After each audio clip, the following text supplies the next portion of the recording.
নমস্কার বন্ধুরা, আমার এই ছোট্ট চ্যানেলে আপনাদের সবাইকে স্বাগতম। আমি আজকে মিষ্টি কুমড়োর মধ্যে মসুরের ডাল দিয়ে সবার অজানা একটা রেসিপি করে দেখাবো। আশা করি এই রেসিপিটা দেখার পর আপনাদের ভালো লাগবে। তো রেসিপিটা করার জন্য দেখতে পাচ্ছেন এখানে আমি একটুখানি মিষ্টি কুমড়ো ছোট ছোট করে কেটে ধুয়ে পরিষ্কার করে নিয়েছি, আর তার সাথে নিয়েছি ছোট্ট হাফ বাটি মসুরের ডাল। এখন একটা কড়াইতে দিয়ে দিচ্ছি সাদা তেল। এবারে এই তেলটা খুব ভালো করে গরম করে নিতে হবে। যখন দেখবেন তেলটা খুব ভালো করে গরম হয়ে গেছে, তখন এই তেলের মধ্যে দিতে হবে সেই আগে থেকে কেটে রাখা মিষ্টি কুমড়ো। তারপর এর মধ্যে স্বাদ মতো নুন আর সামান্য একটু হলুদের গুঁড়ো দিয়ে এই তেলের সঙ্গে মিষ্টি কুমড়োগুলো খুব ভালো করে ভেজে নিতে হবে।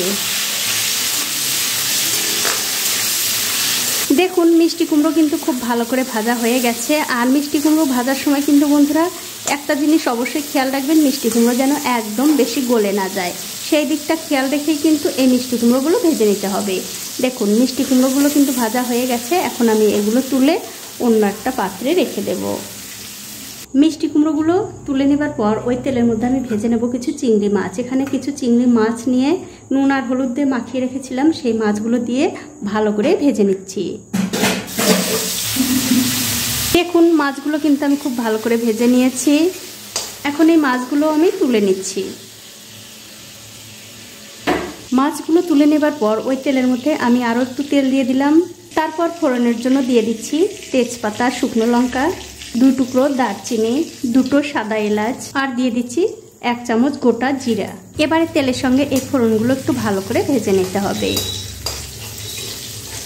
দেখুন ফোড়নগুলো কিন্তু খুব ভালো করে ভাজা হয়ে গেছে। এখন আমি এর মধ্যে দিয়ে দিচ্ছি 2টো পেঁয়াজ কুচি আর 5-7টা কাঁচা লঙ্কা। তার সাথে দিয়ে দেব সামান্য একটু নুন। এতে করে এই পেঁয়াজগুলো যখন ভাজবেন এই পেঁয়াজগুলো কিন্তু খুব তাড়াতাড়ি নরম হয়ে যাবে। দেখুন পেঁয়াজগুলো কিন্তু খুব ভালো করে ভেজে নিয়েছি। এখন এর মধ্যে দিয়ে দিচ্ছি আদা আর কাঁচা লঙ্কা বাটা, আর দিয়ে দেব 1 চামচ রসুন বাটা। এবারে পেঁয়াজের সঙ্গে আদা রসুনটা আবারও খুব ভালো করে ভেজে নিতে হবে। আর ভাজার সময় আমি এর মধ্যে সামান্য একটু জল দিয়ে দিচ্ছি। দেখুন আদা রসুন দিয়ে এই মশলাটা কিন্তু আমি খুব ভালো করে কষিয়ে নিয়েছি। এখন এর মধ্যে দিয়ে দিচ্ছি স্বাদ মতো নুন, হলুদের গুঁড়ো, লঙ্কার গুঁড়ো, আর দিয়ে দেব জিরার গুঁড়ো। তারপর আবারও এর মধ্যে সামান্য একটু জল দিয়ে এই মশলাটা খুব ভালো করে কষিয়ে নিতে হবে। তারপর এর মধ্যে আবারও একটু জল দিয়ে এই মশলাটা খুব ভালো করে কষিয়ে নিতে হবে। তো এই দেখুন মশলাটা কিন্তু আমি খুব ভালো করে কষিয়ে নিয়েছি। এখন এর মধ্যে দিয়ে দিচ্ছি সেই মুসুরের ডালগুলো, আর ডালগুলো কিন্তু আমি ধুয়ে পরিষ্কার করে তারপরে দিয়ে দিলাম। এবারে মশলার সঙ্গে এই ডালটা একটু ভালো করে মিশিয়ে দিতে হবে। আর আমার এই ছোট্ট চ্যানেলটি যারা সাবস্ক্রাইব করেছেন তাদেরকে অনেক ধন্যবাদ, আর যারা সাবস্ক্রাইব করেননি তাদেরকে সাবস্ক্রাইব করে নেওয়ার অনুরোধ রইল। দেখুন মশলার সঙ্গে ডাল কিন্তু আমি খুব ভালো করে মিশিয়ে দিয়েছি। এবারে গ্যাসের ফ্লেমটা বাড়িয়ে দিয়ে এর মধ্যে ঝোলের জন্য দিয়ে দিচ্ছি গরম জল। আর বন্ধুরা অবশ্যই কিন্তু গরম জলটাই দেওয়ার চেষ্টা করবেন, তাহলে এই ডালের স্বাদটা কিন্তু দ্বিগুণ হয়ে যাবে। আর খুব একটা বেশিও কিন্তু জল দেওয়া যাবে না।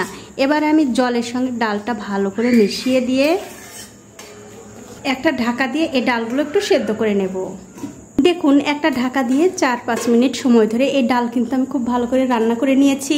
আর দেখতেই পাচ্ছেন ডালগুলো কিন্তু খুব ভালোভাবে সেদ্ধ হয়ে গেছে। তবে বন্ধুরা এই ডালগুলো কিন্তু সেদ্ধ করে একদম গলিয়ে ফেলা যাবে না, এরকম একটু গোটা গোটা থাকলেই কিন্তু খেতে বেশি ভালো লাগবে।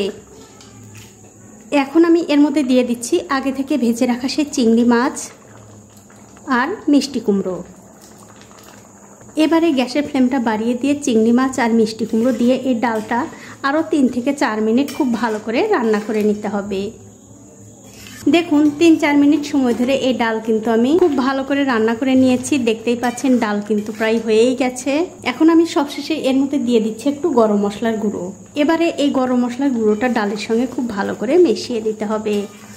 আর আমার এই রেসিপিটা যে সকল বন্ধুরা ফেসবুক থেকে দেখছেন তাদের কাছে আমার একটাই অনুরোধ, অবশ্যই আমার এই পেজটিকে ফলো করে দেবেন, তাহলে যখনই আমি নতুন কোনো ভিডিও নিয়ে আসব সবার আগেই কিন্তু আপনিই দেখতে পাবেন। দেখুন গরম মশলার গুঁড়ো কিন্তু আমি খুব ভালো করে এই ডালের সঙ্গে মিশিয়ে দিয়েছি। এবারে গ্যাসের ফ্লেমটা বন্ধ করে দিয়ে আপনাদের একটু পরিবেশন করেও দেখাচ্ছি কেমন হয়েছে। দেখুন।